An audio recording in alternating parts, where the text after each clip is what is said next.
여러분 안녕하십니까? 9월 18일 목요일 KBS 아메리카 뉴스입니다.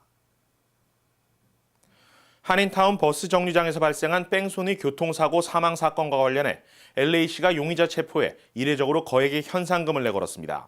뺑소니 최다 발생 도시의 오명을 벗기 위해 시 당국이 강력 대응에 나섰습니다. 김주원 기자가 보도합니다. 지난 7월 29일 오전 한인타운 북쪽 끝인 놀만디와 베벌리 교차로에서 한 대의 차량이 빨간불에 진입하면서 다른 차와 충돌했습니다. 충돌한 차량은 정류장에서 버스를 기다리던 사람들을 덮쳤습니다. 현장에서 한 명이 숨졌고 두 명이 크게 다쳤는데 사고 운전자는 차량을 버리고 도주했습니다. 용의자는 엘살바도르 출신의 불법 체류자로 드러났습니다. 하지만 사건 발생 2달이 지나도록 용의자 검거에 실패하면서 경찰이 공개 수배에 나섰습니다. Well, he was identified, but unfortunately we haven't been able to locate him physically to effect that arrest, and that's the reason why we're here. 현재 경찰은 용의자가 중남미로 도주했을 가능성도 배제하지 않고 있습니다. 만약 필요할 경우 연방수사당국의 협조를 요청해 용의자 현지 송환도 가능하다는 입장입니다. LA시 의회는 이번 뺑소니 사고에 이례적으로 $50,000 거액의 현상금을 내걸었습니다. In 2012, we had 99 pedestrians killed by motor vehicle in the city of Los Angeles.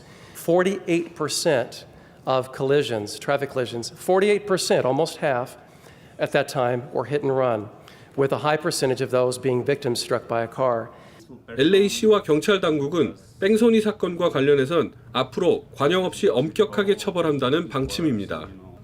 이번 사건을 계기로 LA시가 해마다 뺑소니 최대 발생 도시 1위에 오르는 불명예를 어느 정도 떨쳐낼 수 있을지가 관심입니다. KBS 뉴스 김주원입니다. 아시아의 스포츠 스타들이 총출동하는 인천 아시안게임이 드디어 오늘 막을 올립니다. 이번 아시안게임에서 한국 선수단은 사상 처음으로 금메달 100개에 도전합니다. 박선우 기자가 보도합니다. 아시아를 뛰어넘은 세계 정상급 스타들이 인천 하늘에 빛날 순간이 왔습니다. 최고의 별 박태환과 중국 순양은 수영 황제를 향해 뜨거운 자존심 대결을 벌입니다. 제 이름이 걸린 수영장에서 경기를 치르는 것도 그렇고 그 타이틀을 꼭 성대하게 마무리하고 싶어요. 训练就是能自己完成自己心里想的目标，就这种人，对，恢复总的来说还是非常的好。 전설적인 스타들도 인천에서 볼 수 있습니다. 중국 배드민턴 왕제 린단과 올림픽 4회 연속 우승에 빛나는 일본 여자 레슬링의 요시다 사오리. 10년 동안 정상을 지키고 있는 사격 진종호와 양궁 오진혁도 세계가 인정한 전설들입니다. 정상 반열에 오른 스타들을 앞세워 우리나라는 새로운 신화에 도전합니다. 선수단은 아시안게임 사상 처음으로 금메달 100개를 따겠다는 진짜 목표를 밝혔습니다.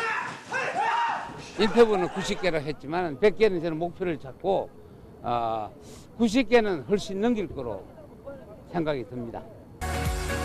영광과 환희의 순간을 향해 아시아 스포츠 스타들은 이제 개막 카운트다운만을 기다리고 있습니다.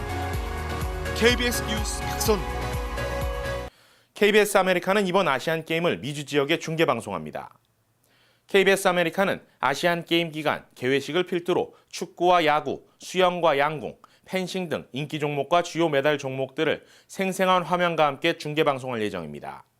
아시안게임은 KBS 월드 채널이 방송되고 있는 디렉TV 위성방송과 타임워너, 칵스, 케이블비전 등 미주 각 지역의 케이블 방송, 그리고 제휴사를 통해 시청할 수 있으며 방송 편성 시간은 KBS 아메리카 웹사이트를 통해 확인할 수 있습니다.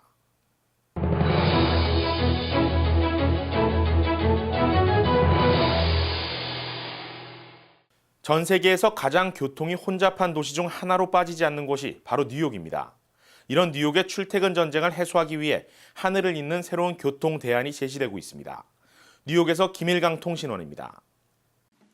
아침이면 어김없이 찾아오는 출근 전쟁. 차량을 비롯해 지하철, 페리 등을 이용한 맨하탄으로의 출근길은 험난하기만 합니다. 그런 출근길의 새로운 대안으로 퀸즈, 브루클린과 맨하탄을 잇는 고속 곤돌라 건설이 추진되고 있습니다. It is a aerial gondola that would link Brooklyn and Queens to Manhattan. 곤돌라 건설을 추진 중인 개발사 측은 브루클린 윌리엄스버그의 거주민이 크게 늘고 맨하탄으로 이어지는 유동인구가 급증함으로 인한 전철 혼잡 문제와 페리, 육상 교통수단의 교통 문제를 해결할 수 있다는 주장입니다. The concept of building another bridge or digging a subway tunnel, it's not going to happen. We expect it to be a great addition to the skyline, be a really kind of cool feature, just like the Roosevelt Island tram is. 곤돌라는 브루클린 윌리엄스버그 지역을 중심으로 이스트 리버 워터프론트 지역으로 운행될 예정입니다. 먼저 윌리엄스버그와 맨하탄 로어 이스트 사이드, 그리고 브루클린 그린포인트와 퀸즈 롱아일랜드 시리를 잇는 곤돌라가 설치되고 이어서 사우스 윌리엄스버그와 다운타운 브루클린 지역인 네이비 야드까지도 운행 경로가 확장될 계획입니다. 지역 주민들은 반기는 분위기입니다. It takes forever to move around by car and it's not very green anyway, so it'd be a much better alternative. Anything to alleviate congestion, traffic, it's an alternative. Why not? 하지만 건설 추진을 위해 3년에서 5년의 기간과 최소 2억에서 4억 불의 예산, 그리고 기존의 곤돌라와 함께 도시 미관에 영향을 준다는 반대 의견도 적지 않습니다. I'm one of the original artists in this neighborhood, so I probably wouldn't want that because then, a lot of the artists had to move out because of the rent increase. 지금까지 뉴욕이었습니다.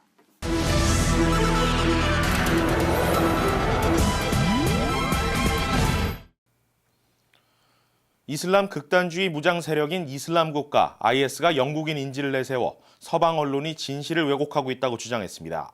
미국은 시리아 공습 준비를 끝낸 것으로 알려졌습니다. 복창현 기자가 보도합니다. 이슬람 급진 순위파 무장 세력 IS가 추가로 공개한 영국인 인질 동영상입니다.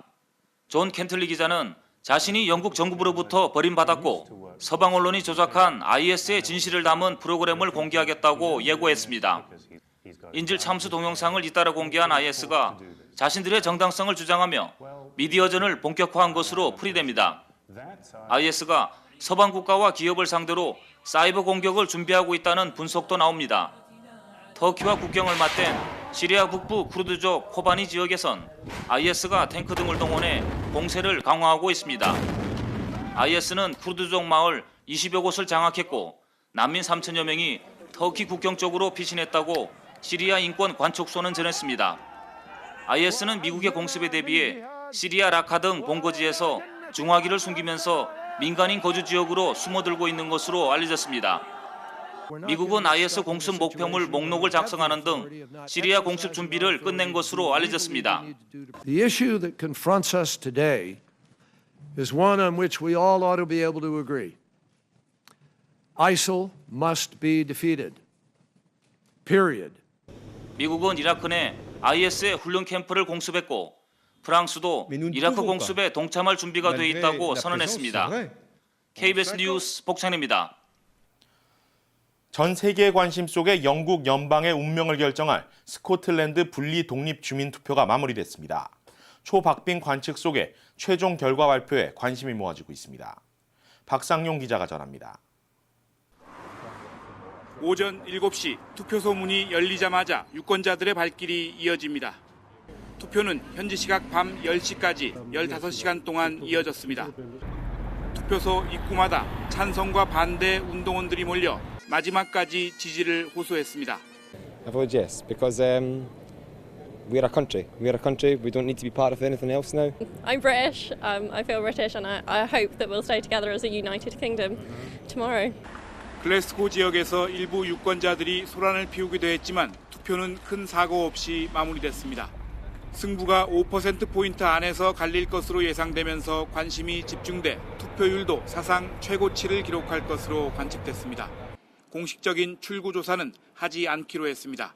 개표는 스코틀랜드 32개 지역 개표소에서 각각 진행돼 합산하는 방식으로 이루어집니다. 최종 결과 발표는 우리 시각 오늘 오후 2시 반쯤으로 예정됐습니다. 표 차이가 적더라도 재검표는 하지 않을 방침입니다. 찬성이 이기면 스코틀랜드가 독립국가 절차를 밟게 되고 반대가 이기면 현재의 영국 연방 체제가 유지됩니다. 스코틀랜드 분리독립 투표는 전 세계 언론의 관심이 집중된 가운데 진행돼 투표 결과가 국제사회에 미칠 영향을 반영했습니다. 에든버러에서 KBS 뉴스 박상용입니다. 호주 연방경찰이 테러 용의자들이 거주하는 시드니 외곽 지역을 급습합니다. 체포된 용의자들은 수갑이 채워진 채 도로에 무릎을 꿇고 있습니다. 경찰의 대규모 테러 소탕 작전이 진행된 시각은 어제 새벽. 호주 당국은 800여 명의 경찰 병력을 동원해 시드니와 퀸즐랜드 브리즈번시 외곽 지역에 대한 대규모 테러 용의자 색출 작전을 벌였습니다. 경찰은 15명의 용의자들을 검거해 테러 가담 혐의가 뚜렷한 한 명을 기소했다고 밝혔습니다. So what we saw today and the operation that continues was very much about police disrupting the potential for violence against the Australian community at the earliest possible opportunity. 호주 언론들은 이들이 시드니에서 무작위로 시민을 납치한 뒤 IS 깃발을 배경으로 참수하려는 계획을 세운 혐의로 체포됐다고 보도했습니다. 토니 에벗 총리도 이번 작전은 테러 위협으로부터 호주 국민을 보호하기 위한 것이라고 강조했습니다. We should guard against crime. We should protect ourselves against potential terror, and that's exactly what our police and security forces have done today. 현재 호주에는 약 100만 명의 이슬람 교도들이 거주하고 있으며 이 가운데 절반인 50만 명 정도가 이번 검거 작전이 진행된 시드니 서부 외곽 지역에 거주하는 것으로 알려졌습니다. KBS 뉴스 고영태입니다. 이상으로 9월 18일 목요일 KBS 아메리칸 뉴스를 마칩니다. 고맙습니다.